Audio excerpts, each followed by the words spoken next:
first time in India and exclusively in NDTV studios, the man who is better than any other at making money and giving it away.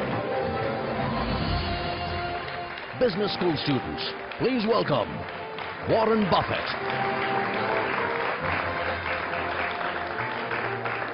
Well, there are times in your life when you are really happy to get to work and tap dance to work, like the gentleman I have here. And this is one of those moments when I'm really thrilled to be a journalist, because with me are a whole lot of students and the one and only Warren Buffett. And I must say that I'm equally very, very thrilled to have one of the most modest, humble, and good human beings that I have met, Ajit Jain.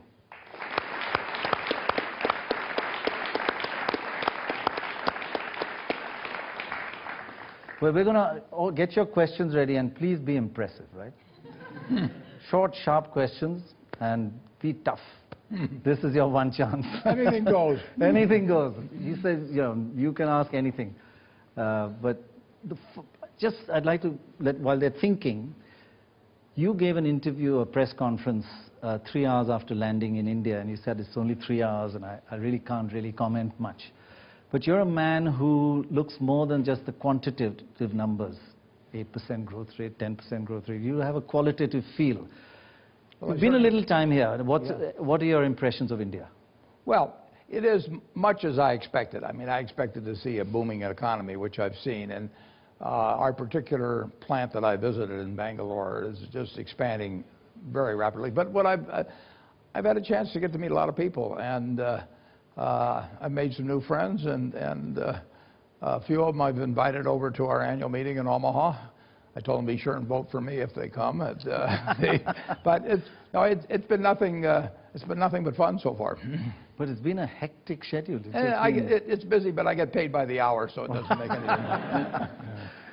Well, these kids, they tend to embarrass me because they're much more competent. I think, Ajit, you'll agree with me. This younger generation in India is much more competent than our generation.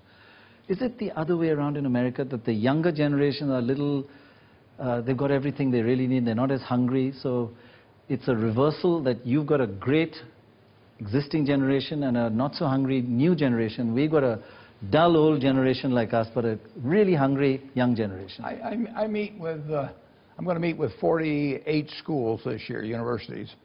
A couple of them from outside the country, but 45 of them are from America. And I love it. I mean, but I'm seeing people that kind of remind me of myself when I look out there. They got lots of energy. They're smarter than I was, but they're looking forward to doing the same thing I've done. And they look at me and they think, my God, if he can do it, I can do it. It must be easy.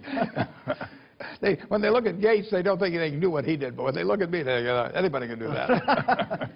Okay, let's take our first question. And you could ask either the two gentlemen here. The question is regarding the markets in India, the equity and the bond markets. So what financial innovations would you recommend for the Indian markets to be more developed? Where are you from? Can you just tell us? Okay, I'm from IIM Bangalore. IIM sounded like it, actually. Yeah. I really don't know your markets here that well. I mean, I look at individual companies, and if I find a business, what I like to do first is I like to value the business before I even look at its price. Because if I look at the price of the stock, it will have some impact on my valuation. I like to go in without having the faintest idea what the stock is selling for. And I look at a stock as a piece of a business, so it's what the business is selling for. So I look at the business first and value it. But I don't really care about a lot of innovations in a market. And in the end, I just want to buy a piece of a business that I feel has a good future, honest and able management, and buy it at the right price. And whether there's an option market attached or any of that sort of thing, it really has no impact on us. We're in the business of buying businesses. And we buy some of them in their entirety. We like to do that particularly. But some of them we buy part of. We own part of Coca-Cola, but we own all of 70-some businesses. When you say you don't even look at the stock market, how often do you look at the price of shares? I would say that I probably look at the price of Berkshire once every 2 weeks. That's something it. like that. Yeah, no, it doesn't make any difference. I haven't bought or sold a share for 40 years. So somebody said, when's a good time to sell Berkshire? I said, I don't know. I've never sold any. The only time I'm interested in the price of a stock is when I'm either buying or selling it. And if we're buying one stock right now, I hope it goes down, obviously, because I've got billions of dollars worth of left to buy. Right. And most people like their stocks to go up. I like our stocks to go down because I form my own independent judgment of what they're worth, and the cheaper they are, the better it is from our standpoint. Absolutely. I am from IIM Bangalore, and from all the students here, we like to thank you for the knowledge that you have been sharing all across. I mean, Benjamin Graham would have taught you alone, but you have taught many students across the globe, and I think we are very privileged to have you here in India. My question is regarding the moat that you talk about a lot of time, the say moat of Coca-Cola, the See's candies that you have bought. How do you identify them? I mean, it's easy exposed. Now you sit here, you say that Coca-Cola's moat is expanding. But when you bought it, there were a lot of suspicion whether the company will make it through or not. So how do you get the conviction to go out and buy a stock when the market is against you? Well, if you can't recognize the moat, it doesn't mean there isn't one there. It may mean just you can't recognize it, and then you go on to the next one. You don't have to buy any given stock. There's thousands and thousands and thousands of stocks trading just in the United States or on the New York Stock Exchange. And you don't have to be right on every one of them. You only have to be right on the ones that you buy. And so there are times when I can see that there's a moat around a product. Take Coca-Cola. I mean, you know, if you've been selling a product since 1886, and every year you sell more than the year before, and finally you're selling, in terms of all Coca-Cola products, 1.6 billion 8-ounce servings a day, you've got a moat around that product. Now, the moat is partly the taste of the product itself, but it's also the association that comes to your mind. If I say Coca-Cola, everybody in this room has something in their mind about it. And what we hope at Coca-Cola is that it's something favorable. So we want to be around you when you're experiencing moments of happiness. So we are going to be at the Olympics and the World Cup, and we're going to be at Disneyland and all kinds of places where you're happy. And that, over time, will build something in your mind about a product. I can name 100 other soft drinks, and there's nothing in your mind about them. And that presence of mind, with billions of people all over the world having something favorable in their mind about their product, it's huge over time. We do have this candy company, See's Candy in California. If a 16-year-old in California buys a box of that candy and takes it to the girl that he's fallen for and presents it to her or to her family before they go to the movies, and she kisses him, we own him.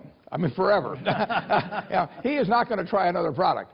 That's a moat. And every day, with every product, the moat widens or narrows. And when our people that are selling See's Candy smile at a customer after standing on their feet for 8 hours, it widens the moat. If they snarl at them, it narrows the moat. So every single activity. And we look for businesses with very durable and wide moats. And if you name a company out of the blue, I can't tell you whether it has a moat or not, but all I have to do is be right about the ones I look at. And how much do you actually get involved in advising them on these aspects? Well, I send a letter to the managers, and I talk to them about widening the moat. I say, it isn't a question of the earnings per share this quarter or anything like that. Any business that has a widening moat is going to make a lot of money over time. And they are guardians of the moat. I say a great business is like an economic castle. And if you have an economic castle in capitalism, there are going to be a bunch of people who are going to try and take it away from you. So I need a knight in that castle, the manager, who worries about protecting that castle all the time. And then I want this moat around it. And I want that moat to get wider. It may be service. It may be better product design. All kinds of things. It can be what's in their mind about the product, a consumer product, but I want that moat to be widening. Right. And I want people to toss sharks and piranha, octopus, everything into that moat to keep away those competitors, because they're going to be coming. And our managers are charged with that. I tell our managers, pretend that this is the only business that you and your family can own for the next 100 years. You can't sell it, and you've got to make this one work. And that means every day thinking about what's going to make it a great business over 100 years. So Ajit, similar lessons to you. Does he advise you much or just write a letter to you once in a while? No, no, he advises me a lot. I still think it's not enough, but no, we have conversations typically every evening, and almost all what I do, I have a chance to run it by him and get the benefit of his advice and wisdom. And quite honestly, that is the biggest perk of my job. Yeah. But he doesn't need me. I love to talk to Ajit, so we do talk every day. I talk to Ajit more than any other manager we have, by far. He doesn't need me, but he is in an interesting business. And so I like to talk to him about his business, and I like him personally. So we talk about personal things as well. And but that's something about you which everybody says. You have a tremendous personal relationship with so many people in your organization. Your friends. Well, I've got the ultimate luxury. I get to associate with the people I want to associate with. Right. So if I meet somebody who wants to sell me their business and they cause my stomach to churn for some reason, I don't have to buy it. I mean, and I can't be fired. I've got a friend who likes to own 100% of his company because he likes to look in the mirror and say, all my shareholders love me. Well, I look in the mirror and I say, enough of my shareholders love me. So so I get to choose who I associate with. That's a terrific luxury in life. And yes. And so when I find Ajit back in 1985, and I mean, I feel like I've discovered a gold mine or something, and he's somebody that I'm attracted to personally. We're good friends. That makes my life better. It makes Berkshire more valuable, but it makes my life better on a personal level. And we've got dozens of managers. There's one right here with me on this trip. Kathy Barron-Tamraz, who runs Business Wire, has 3 offices in India, and it is a joy to work with Kathy. I mean, my life is better because she's part of Berkshire. Berkshire's better because she's part of Berkshire also. But I get that. I have that option.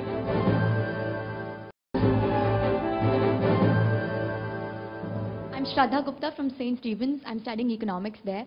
A long time ago, I saw this talk where you'd given a talk at an MBA school, and you ran the students through an exercise where you asked them to choose a classmate in which they would invest 10% and another classmate on whom they would go 10% short.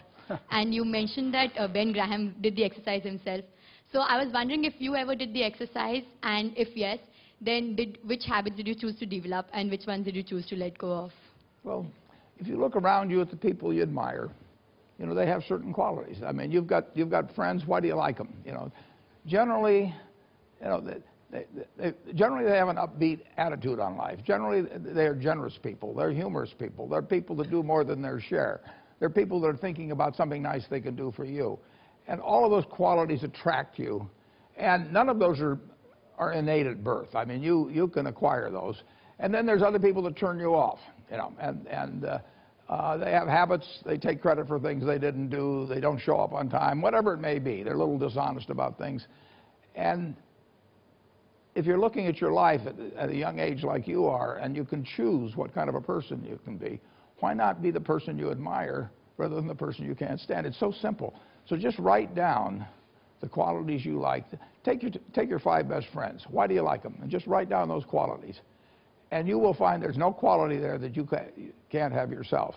And similarly with the 5 people you can't stand to be around, put those things down that turn you off about those people. And if they turn you off about them, why should you possess them? It's so simple.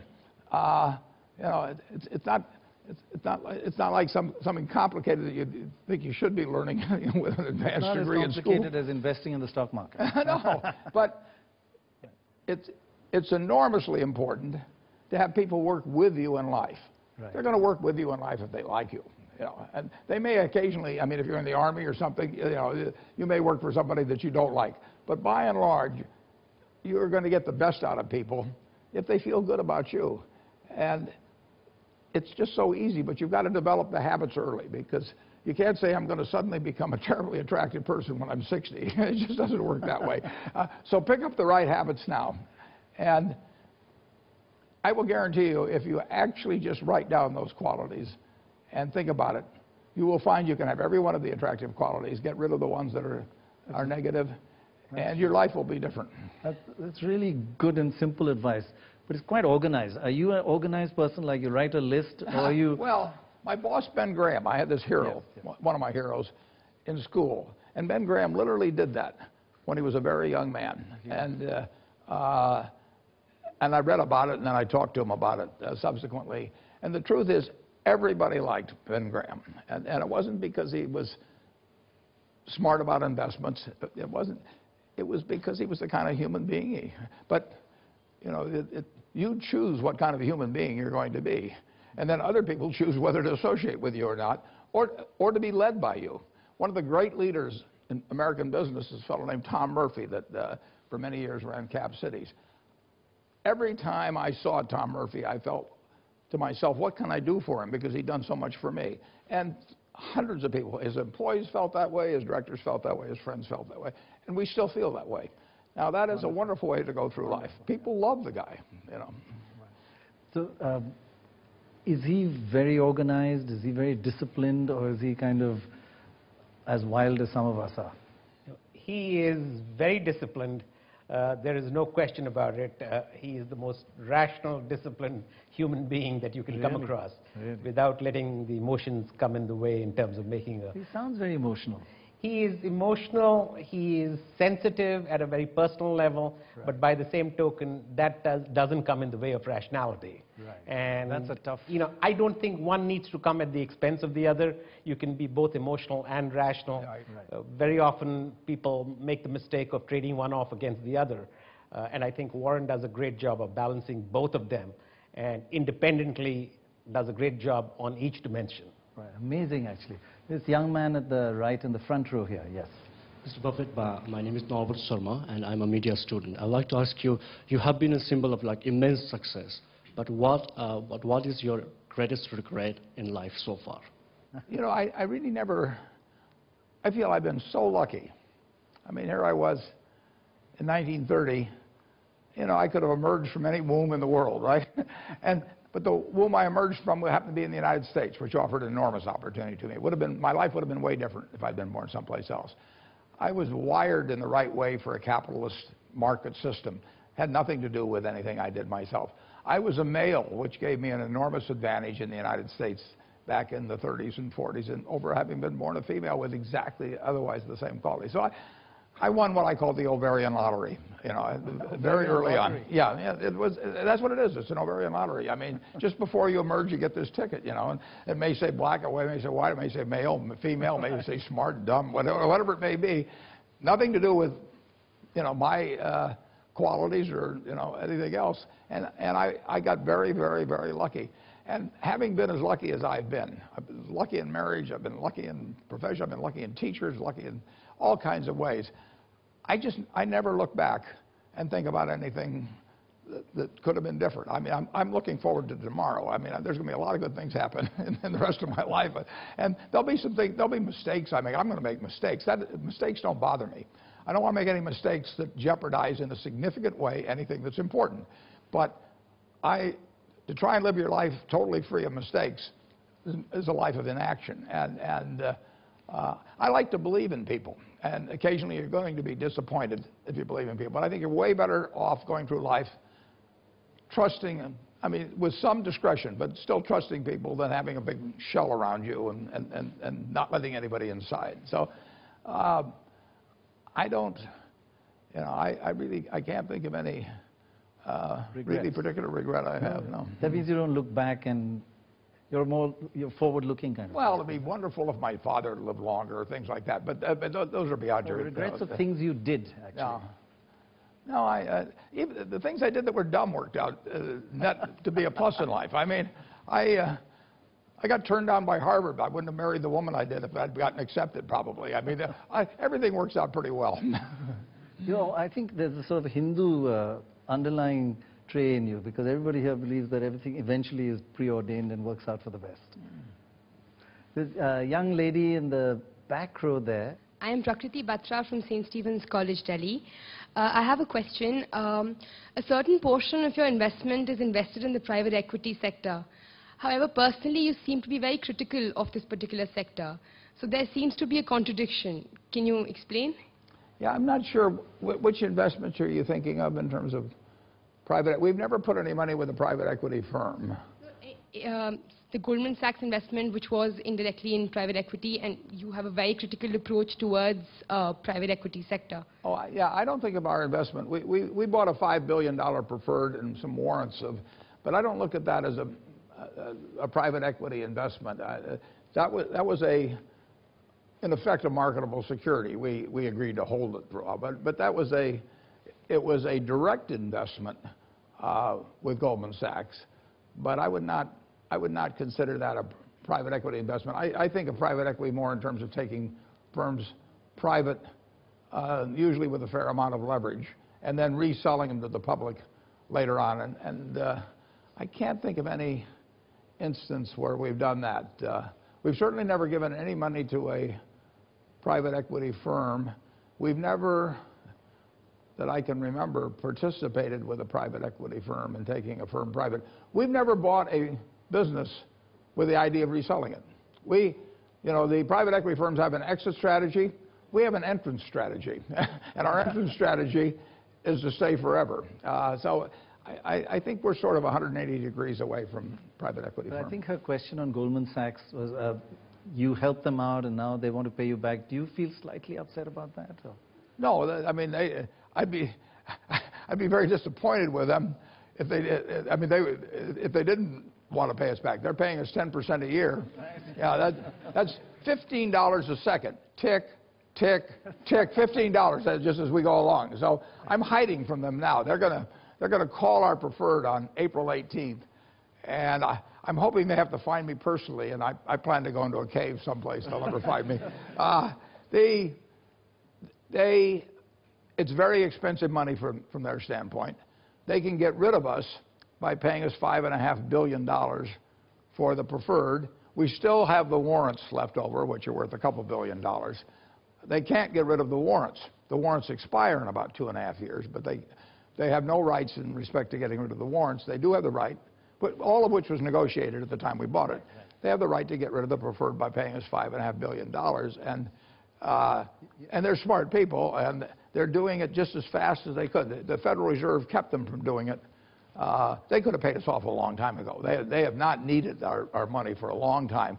But the Federal Reserve, there were 19, I think, companies that they really have dictated both dividend and stock repurchase policies to, and Goldman Sachs was one of them. So I've been hoping the Federal Reserve would go on vacation for a year or something. But unfortunately, they gave the green light to Goldman Sachs here a few days ago.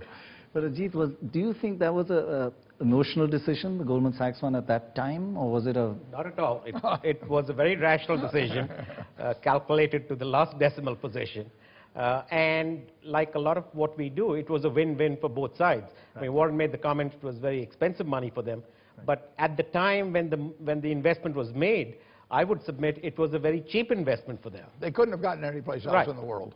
Besides the fact they got the reputation factor working for them as well. The reputation helped a lot. Sure, sure. But even money, even that kind of money in the amount that was given to them at that point in time, I'm sure they could have never got on the same terms that Warren offered them. And once Warren offered them, everyone wanted to jump on the bandwagon. It's too late then. Yeah. But I don't think... Is that quite a responsibility when you invest and everybody says, my God, this must be a great stock. So you're not only investing for yourself, you're kind of sending a signal around the world. Well, we try to invest quietly. I am buying something right now in significant quantity. We're not going to talk about it. Now, we're legally required at certain points by the Securities Exchange Commission and perhaps other regulatory authorities as well, but that's the primary one. And we have to disclose certain things at certain times. And that is usually the point at which people find out what we've been doing. Yeah, we do not go around touting things we've done. Go ahead. I am Mohit from IIM Indore. Recently you talked about capitalism and the advantage of US in terms of that. So what steps should India take to reduce that gap between India and US? I don't know India remotely as well as everybody else in this room does. So it'd really be presumptuous of me to give advice. I give advice sometimes in the United States, and people think I'm way off base. So, but to talk about India or to talk about Korea, where we've been on this trip, I'm just not that well enough informed to offer you any good ideas. But do you feel that there is an entrepreneurial spirit here? Have you got that kind of... there's an entrepreneurial spirit. You felt that? Absolutely. When Ajit came in 1985, about 2 years later, I wrote his parents, right here in Delhi, I wrote his parents and said, if you have one more like him, send him over, because then I'll own the world. Hello,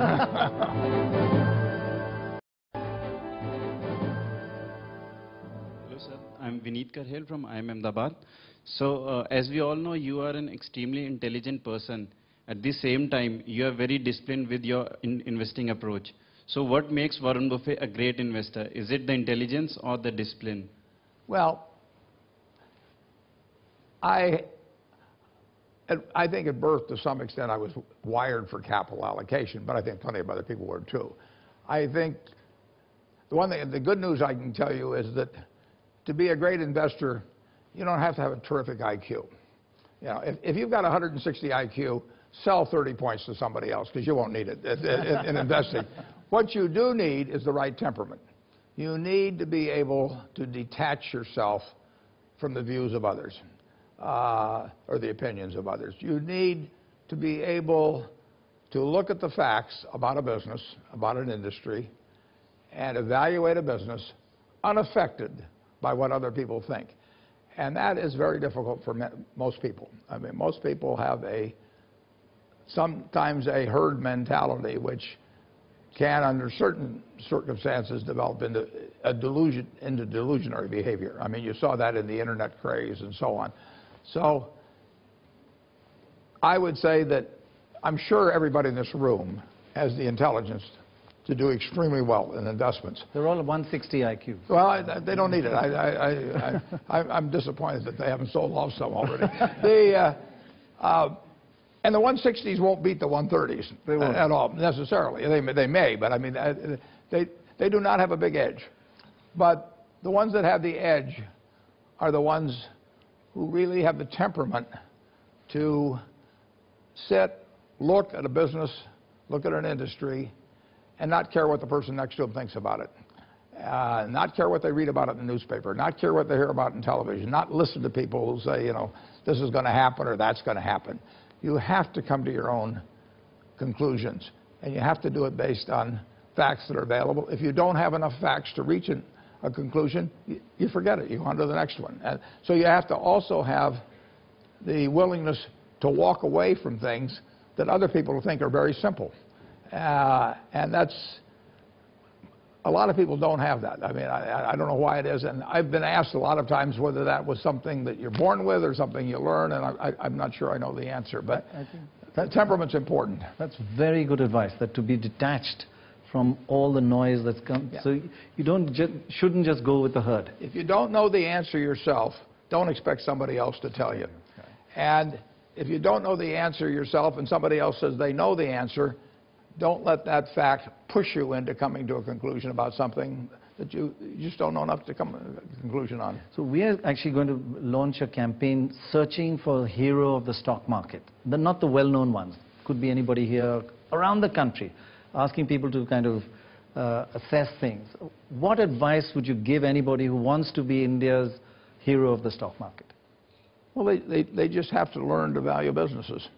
And if you can learn how to value a business and your value comes to X and it's selling for half X, and you know what you're doing, you're going to make a lot of money. You won't make it tomorrow or next week necessarily, but you'll make it at some point. And when you think about it, I'll talk in terms of the United States market, but you're looking at $20 trillion or something worth of stocks. You're looking at businesses that start with Abbott Laboratories and end up, you know, with some company that starts with a Z at the end. I mean, there's thousands and thousands and thousands of businesses. You don't have to be right on anything except one. And their prices change every day. If you look at the typical stock on the New York Stock Exchange, its high will be perhaps, for the last 12 months, will be 150% of its low. So they're bobbing all over the place. And all you have to do is sit there and wait until something is really attractive that you understand, and you can forget about everything else. That is a wonderful game to play in.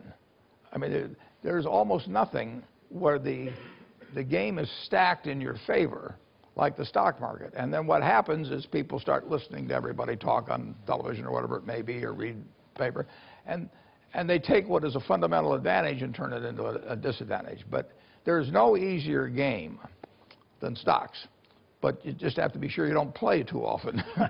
Ajit, Mr. Buffett makes it sound so simple. A game stacked in your favor.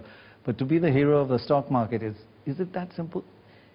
You know, it is that simple as he just outlined. The only thing, and he talked about it earlier, that I would superimpose on what he said, is the discipline and the ability to say no.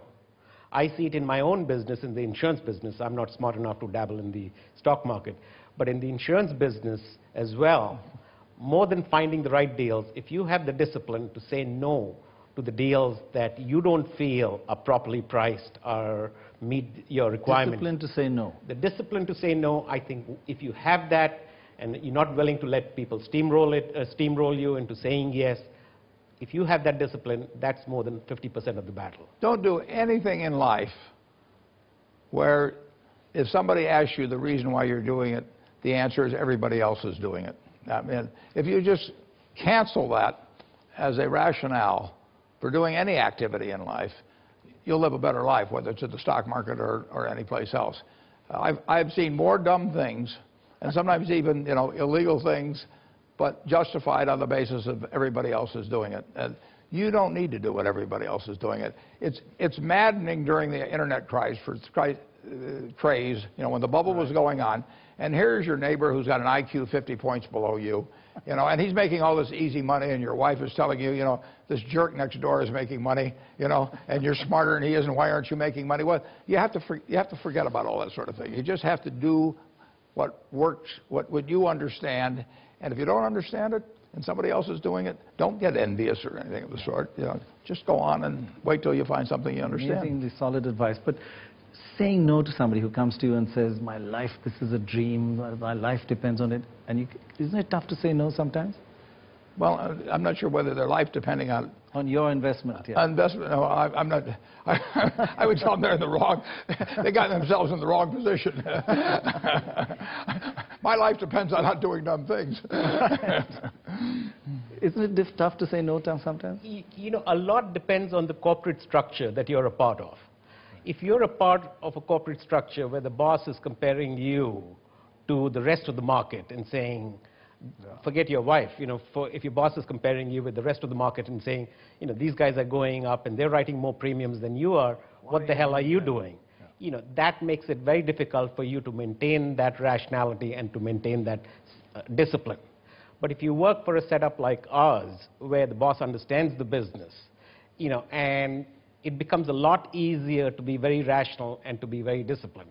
I mean, a lot of people give me credit for being very rational and being disciplined.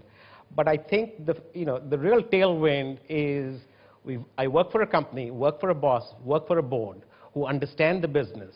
And they're not comparing me with the short-term performance of some of my competitors. They're looking at me on an absolute basis, which makes it easier for me to be disciplined and rational. If I call up Ajit and he hasn't done anything for a month and everybody else is writing a lot of business, I say, funny thing, I haven't found anything to do for a month either. That is the absolute true story. Yeah, absolute truth. Girl, yes, in the second row there on the left, yeah. I'm Fern Sharma from St. Stephen's College, and my question to you, sir, is that despite being good friends with Bill Gates, we don't see you investing much in IT companies. Why is that so, sir? Because I don't have the faintest idea which ones will be the winners. I know there will be winners, but I don't know. I met Bill in 1991, and he'd been pretty successful up to that point, and he kept being successful. But I didn't know what his company would look like in 10 years. I didn't even know Google was going to exist. I didn't know what Oracle was going to. I didn't know anything about what the industry was going to look like. I knew the chewing gum business would look the same 10 years later, or the Coca-Cola would look how it would look 10 years later. It wasn't a negative view. It was simply a acknowledgement on my part that I did not know enough about the businesses in the future to foresee who the winner would be. And it would be exactly like if you went back to 1910, when there were probably, by that time, 1,000 auto companies in the United States. Ford was going to be enormously successful, General Motors was going to be enormously successful, and 900 and plus of them were going to disappear. And I wouldn't have known which one was going to be the winner. I know who's going to be the winner in certain businesses, And when I know it, I back it up big time. We also believe in making big bets when we know we're right. I mean, the idea of doing a little of this, a little of that, a little of that, I call that the Noah's Ark approach. I mean, we do not want a zoo when we get through with 2 of every animal. We want to concentrate on things that we really understand. When we find something good, we take a big swing at it. You're also very good at kind of looking at long-term trends globally. And we are now seeing commodity prices rising, oil prices rising. Where do you think all this, do you believe in this peak oil theory? Well, eventually there will be peak oil. In the United States... That means oil will start, the production will start going down. It is finite. And we're taking 86 million barrels of it out of the ground every day. Right. And there was a lot there, and there was a lot more than we thought back when we discovered oil in the 1850s or whatever it was. Colonel Drake came up with it. But it's finite. In the United States, we literally have, hard to believe, 500,000 producing oil wells. Now, that's a lot of straws to stick into the ground. We've found the easy oil in the United States. We haven't found the easy oil necessarily every place in the globe. But there will be a point at which oil production starts falling, and the world would better recognize that. In terms of commodity prices generally, whether it's copper or cotton or soybeans, they're all advancing. And, you know, we may be sowing the seeds of significant inflation in the United States with the extreme, but required, in my view, but at the time. But we have pushed monetary policy as far as you can push it. We've pushed fiscal policy to an extreme degree. And I think that was warranted, but heavy dosages of medicine can have consequences too. I think the after effects could still be felt. We have given the patient a lot of medicine post the fall of 2008, and the medicine can have consequences. Right. The young gentleman in the third row there with the white and striped shirt, yeah. Hello, sir. I'm Shrey from IIM Calcutta. I think this is a question which all of us want to ask. Although everybody is talking about India shining and India booming, you have taken a position and have stayed away from India. As students, we would like to know what are the things that you are looking at which have made you take such a position? Well, I made a mistake. But again, I didn't understand the companies that well over here. I do not have encyclopedic knowledge or anything remotely approaching that on the businesses around the world, and I would have been a lot better off if I'd spent more time investigating some companies outside the United States. But you know, that's one of the mistakes I've made, and I'll make a lot more. Well, the only thing I want to add to that, you used the phrase, we have stayed away from India, or he has stayed away from India. I think India has stayed away from him more than he stayed away from India, because our investment, his investment style, is not so much as to identify a product market segment and then go in and zero in on that. It's more people serve him up with opportunities, and he evaluates those opportunities and then says yes or no to him. Unfortunately, we haven't had too many opportunities that have been served up to him that would be a win-win for both the person looking for capital and for him as the provider of capital. It's what Ajit said. I've never had a call from India in terms of that. That's amazing. Yeah, that's amazing. I've never had a call from India. No. Now, I must confess, I have got a lot of calls from India, and I've not done as good a job as I should have in terms of sort of screening them adequately. But is this a mistake that's going to be rectified soon? When is the first big investment in India? Is it going to come at some point? You'll be the first to know. Well, is it going to come? It could come tomorrow. It could come a year from now. I don't know. That's what makes my job so interesting. If I knew what was going to happen every day, I wouldn't show up at the office. It's every day when I go to the office, something really big and surprising could happen. It doesn't happen most days, but it could happen, and it will happen from time to time, and that makes it a lot of fun. But generally, do you feel a little more confident after this trip that this could be a good place to invest? Well, I keep leaving my phone number all over. Now you'll be getting calls. Okay, we'll take a short break. When we come back, we'll try to find out a bit more about Warren Buffett's views on India and is he going to invest? He's skirting around that topic a bit, but we'll try and pin him down. We've got a lot of students who'll do that. That's in a moment from now.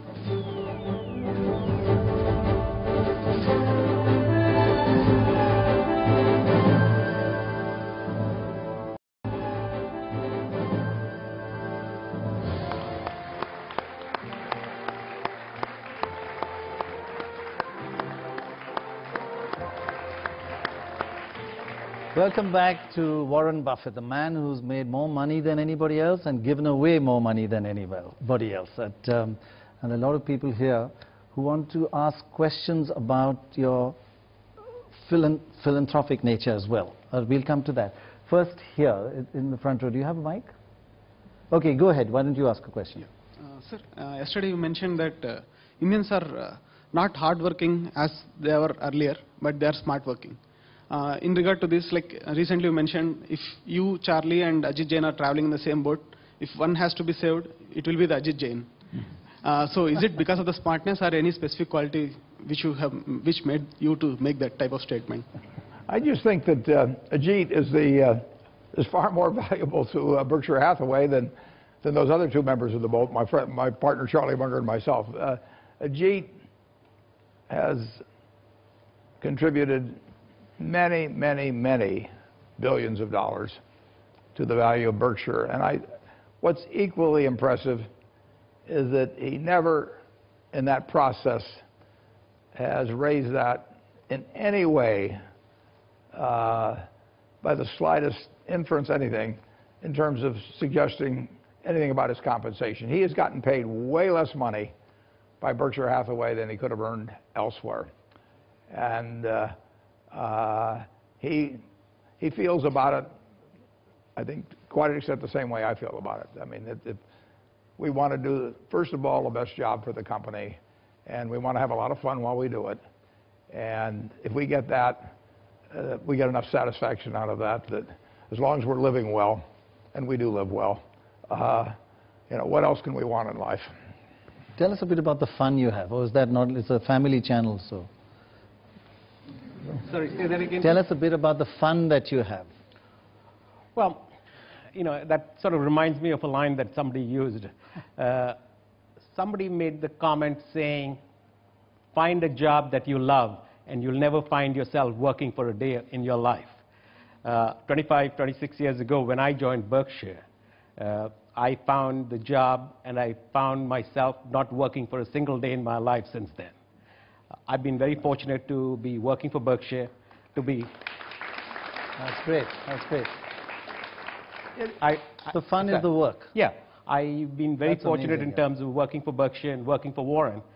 Warren uses the phrase that he won the ovarian lottery, but I won a lottery when I joined Berkshire. He has no idea what winning a lottery is all about. But what we find fun, incidentally, is we get unusual insurance propositions given to us. And sometimes Ajit will think of what his answer would be to that particular problem, and I'll think of what my answer would be. And it's a game of sorts. And we get a lot of fun out of sort of pitting our views against the rest of the world. And sometimes we're wrong, sometimes we're right. You can't judge by outcome. You have to judge by probabilities going in. But it's a very, very interesting game. Intellectual fun, and it's challenging. And there's real money involved. Yeah. The young lady here in the blue. Hi, I'm Malika Davar from St. Stephen's College again. So I happened to read somewhere that your son took a loan from you regarding a business investment. How do you think these values have transformed the lives of your children? I mean, interestingly. Yeah, I probably took a loan to start a business myself. I don't think there's anything unusual about that. My children grew up in a middle-class neighborhood where I still live. I've lived in the same house now for 52 years. I paid $31,500 for it.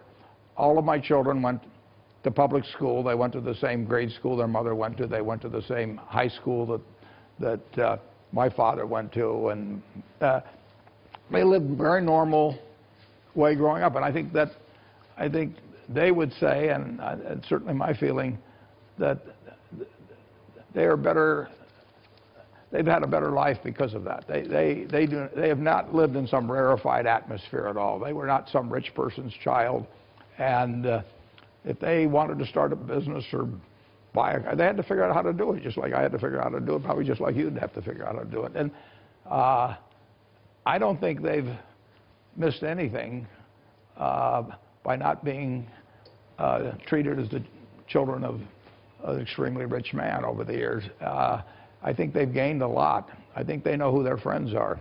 I think they have seen and made friends with people in all kinds of economic situations and social situations. They went to a school where the students were perhaps 25% black. They know America as it is, and they know who they are. I think they have a feeling of security about the fact that they have achieved what they have largely on their own. They've certainly been helped by the position I'm in, but not disproportionately at all. So I feel wonderful. My children are in their 50s now. I feel wonderful about how their lives have turned out, and I think they feel good. They could have had everything handed to them, but how would they feel about themselves? How would they feel about whether their friends are really their friends, whether, why their spouse married them, who knows what. If I were to do it all over again, I would do it exactly the same way in terms of raising the children. When you gave away these tens of billions of dollars, what did they say to you? Oh, shucks. Well, my wife and I, 15 years ago, originally we thought we were going to set up one large foundation. And then about 15 years ago, still with the idea there'd be one very large foundation, but I really wanted each one of the children to have their own foundation. Right. And people thought they had a lot of money by this point in their lives. They had important interests in education, and one son in helping people farm around the world and all of that. Right. So one Christmas, my wife and I set up a foundation for each of the three of them and gave them to them as a Christmas present. Not money for themselves, but money they could give to others. And I told them at the time a couple of things. I'm not going on the board of the foundation. I'm not judging one of you versus the other. If I add money later on, I'll add the same amount with each child, because who knows which activity in philanthropy is going to have the greatest long-term payoff. Well, we've added to that as we went along, and now you can go to BerkshireHathaway.com and you can see the letters that I wrote my three children about this. They're about a page and a half or 2 pages. And in effect, they have $1 billion foundation each. The interesting thing about that is I've seen foundations where all the children were on one foundation board, and they start ganging up on each other. It brings out the worst in them. Right. This way, if one of the children has a good idea, other ones can pick it up if they like it, or if they don't have to. So it's brought them closer together, and it has not acted as a divisive force, as I've seen with some other family foundations. When you talk about families, there are a lot of businesses in India which are family-run. Is that a negative, or are you neutral? When it works, it works wonderfully, and when it doesn't work, it's a disaster. And I bought a lot of businesses from families, and sometimes I bought them because the family couldn't get along. But I have given the gift to my children that my father gave to me. My father said to me, he said, anything you do, I support. He says, you're going to be good at anything you do. I want you to do what you want to do. You don't have to do what I do. You're your own person. I have told my three children exactly the same thing. If they had wanted to come into the Berkshire Hathaway business, it'd been fine. But I do not regard, because I make a lot more money than they do, that does not make me a superior human being at all. I regard what they each do as fully as important in terms of their humanness as what I do. And they know it, and they do what they're best at. And I've given them some resources to do it on behalf of other people. Ajit, Indian family businesses is different from American families. It's a much closer relationship here. Do you look at that as a negative or a positive for Indian investment? I think it goes back to what Warren said. If they work brilliantly. And if they're a disaster, it's very dysfunctional. There are a lot of family businesses that have stood the test of time in India. So it's not a negative? No. On the contrary. You have to check each one. Oh, no, it can be wonderful. One of the best businesses we have is run by the third generation. And there's two boys involved. Now they brought in the fourth generation. It works wonderfully. They pull together as a team. They have a unity that you can't get unless you're really part of a family. On the other hand, I had a couple that sold me their business because the husband thought that one of the descendants should be running it, and the other one thought the other one should be. And they sold it to me, and they said, we don't want to break up the family, so you decide. Turned out neither one of them were any good, but that's another A young man in the front here, middle, front row. Sir, I am Naveen from IIM Lucknow. I have two questions for you, sir. The question number one is, sir, what is your philosophy of wealth creation?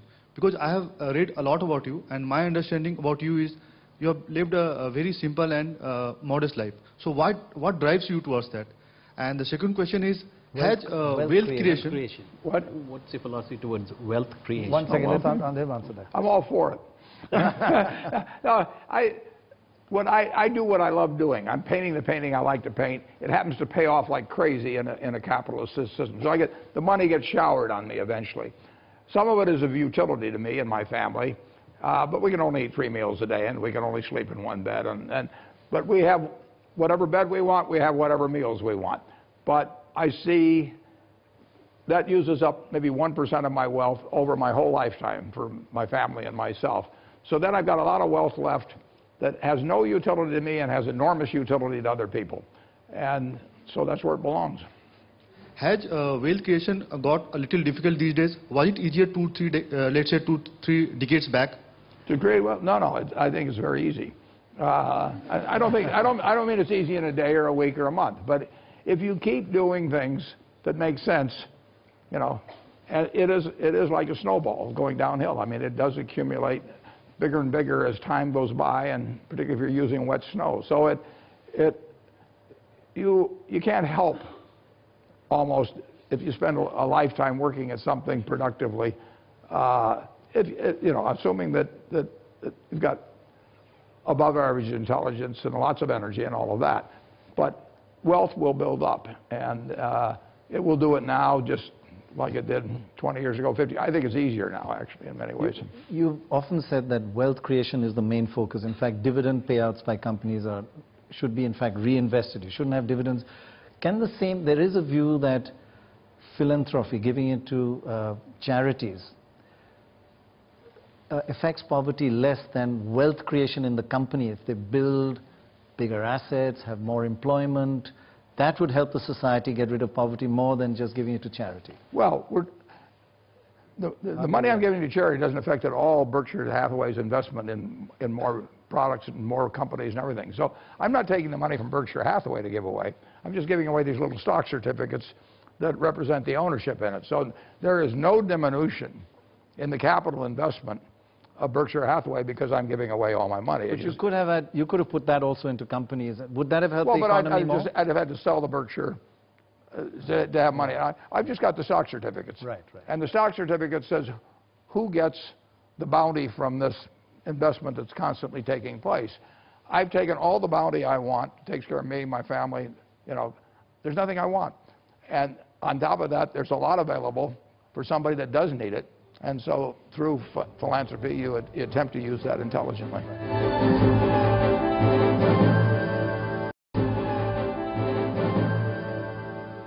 You had some questions for these young 160 IQ kind of people.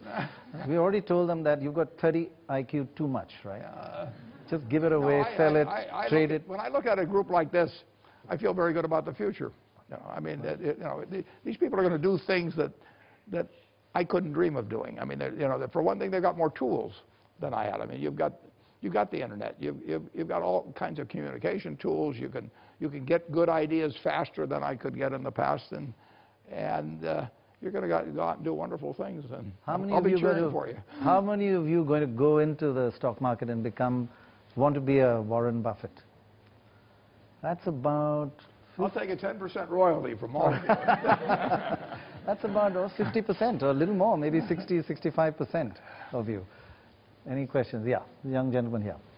Hello, sir. I'm Naman Mittal from IIM Ahmedabad. My question is regarding a starting investor. An aspiring investor who's just starting out will always face cash crunch problems. So what should be the strategy be for a starting investor to counter that? And is it any different from a successful investor with a lot of money and liquid cash flow to invest? Yeah, when I started, I had way more ideas than money. I had $9,800 when I got out of school, and I was soon to get married and have children reasonably soon. So I had very little money, but I had lots of ideas. I just went through and looked at thousands of companies, and there were all kinds of things that stimulated me. Now we've got more money than ideas, so it shifts over at a point. But the young investor, I was having as good a time 60 years ago as I'm having now, but I'm having as good a time now as I had then. The adventure is where the fun is, and I did not think to myself, if I have $1 million, I'm going to be way better off than I had when I had 10,000, or if I have 10 million, I'll be better off than 1 million. The truth is, I've lived well all my life.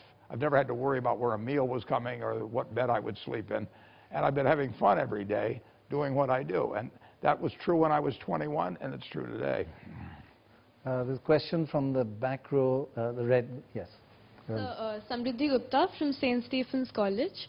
So the Indian markets have been very volatile in the past. You're a long-term investor. So given the present scenario, do you suggest foreign investments in the Indian economy? Volatility is the friend of the... I love volatility. If no stock ever moved around very much, it would be impossible to make any real money. Volatility is your friend. You can turn it into your enemy. I mean, if you get worried when your stocks go down, or you feel like you ought to rush in and buy things because they've gone up, volatility is your enemy. But if volatility means that a very good company someday will sell at X, and sometime later it'll sell at 2/3 of X, and another time it'll sell at 1.5 times X, you will get very rich if you can just keep figuring out what X is.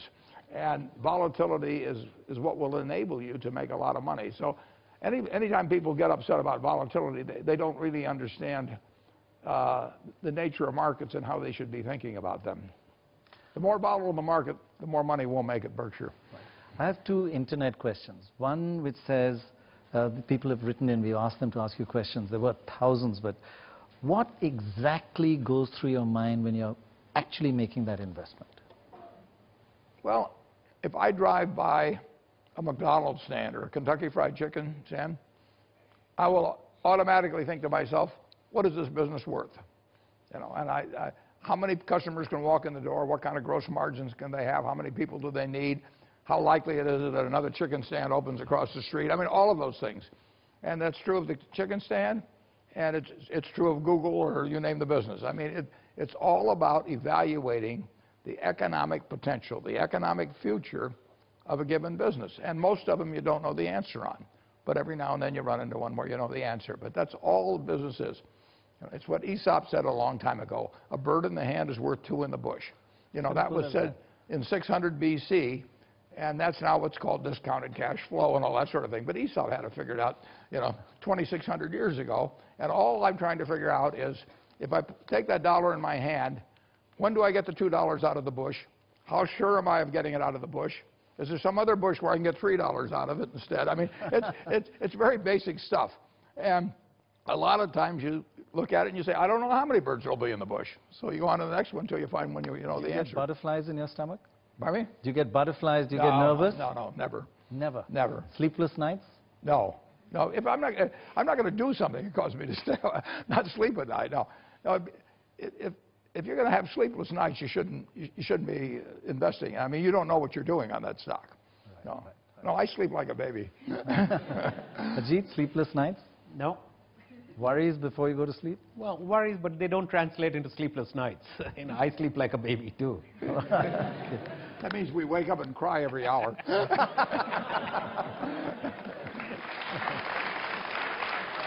I think we'll take one last question on the left there. Smart young gentleman in the tie, with the tie, yeah. Hello, sir. My name is Siddharth. I am from IIM Lucknow. So my question to you, sir, is as a person and as an investor, how has the Warren Buffett of 25 years has changed from Warren Buffett of today? How much have I changed in the last 25 years? Very, very little. I like to think that anyway. If you take me out on a tennis court, you might find out I've changed quite a bit. But I am doing what I was doing then. I'm having the same kind of fun. I'm working with even more people that I like and really enjoy working with. So in a sense, that part has gotten better. But there's really, you know, I wouldn't have been doing it 25 years ago if I didn't enjoy it. I wouldn't be doing it now if I didn't enjoy it. I can do anything in life I want that doesn't require any physical ability or anything of the sort. But I elect to do what I'm doing because it really is the most exciting thing, interesting, challenging thing I can be doing in life, and that was true 25 years ago, and I hope it's true 25 years from now. By the way, something which many of you may not know is extremely fit, works out a lot. Wouldn't you agree? As fit physically as mentally. That is absolutely true. Who are we talking about? About you. So, Mr. Buffett, this is not an insensitive question, but 50 years from now, we all got to go sometime. What would you like on your tombstone? Here lies the oldest man that ever lived. Well,